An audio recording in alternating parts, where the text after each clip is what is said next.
आज लातूर शहरामध्ये अनुसूचित जातीच्या उपवर्गीकरणासाठी भव्य मोर्चाचं आयोजन करण्यात आलं होतं। या मोर्चासाठी हजारोच्या संख्येने समाज बांधव एकत्र आलेले होते। लाखोच्या संख्येने हे समाज बांधव या ठिकाणी लातूरमध्ये आलेले होते।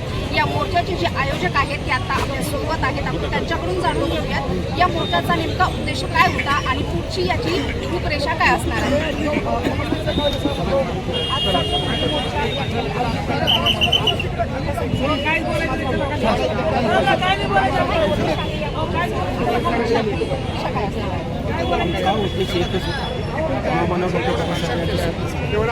बाबासाहेबांना आरक्षण दिलं संविधानामध्ये, बाबासाहेबांना आरक्षण उद्देशाने दिलं।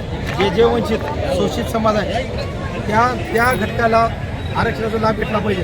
पण या मधल्या काळात जे समूह जात जसं मातंग समाज, होलार, भंगी, कैकाडी, मोची, मांगावडी समाज या लोकांपर्यंत आरक्षणाचा लाभ भेटला नाही। म्हणून आमची न्यायिक मागणी आहे आणि 1 ऑगस्ट 2024ला सर्वोच्च न्यायालयानं आदेश दिला की उपवर्गीकरण करता येतं, कारण आर्टिकल 14 नुसार उपवर्गीकरण करता येतं म्हणून सर्वोच्च न्यायालयाने निकाल दिला। पण राज्य शासन याची 2 वर्ष झालं आज तगायत अंमलबजावणी केली नाही।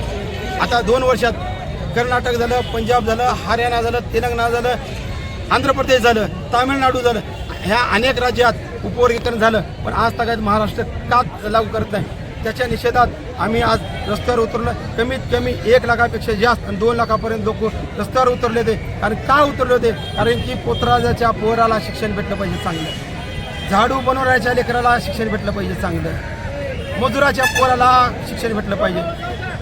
म्हणून हा कुणाचा आमचा विरोध कुण्या जातीला नाही, कुण्या धर्माला नाही।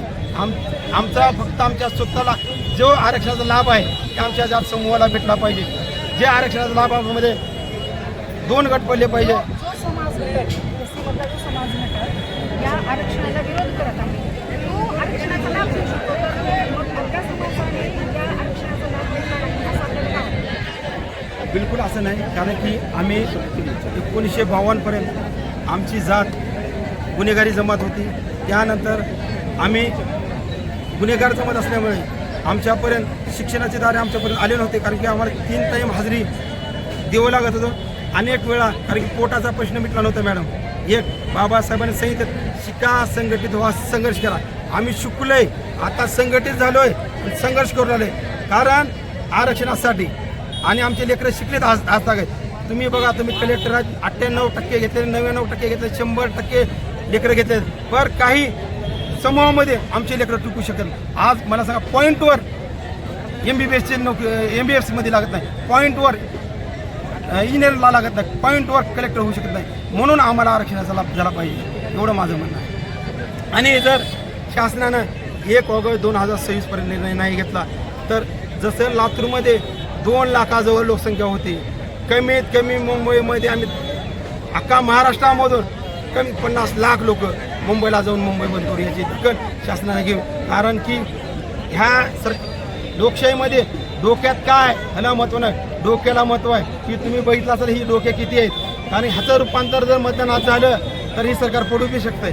ही लक्षात घ्या, सरकारने घ्यावं आणि लवकरात लवकर तुम्हाला संधी आहे मोठी की, कारण की आज हा महाराष्ट्र हा फुले, शाहू, आंबेडकर, शिवाजी महाराज, बाबासाहेब आणि लवजी बाबासाहेब म्हणलं जातं, पण आपण आज तागायत त्यांच्या विचारावर चाललो नाही। कारण की चाललो असतो तर 2 वर्षात आधीच लागू केलो असतो।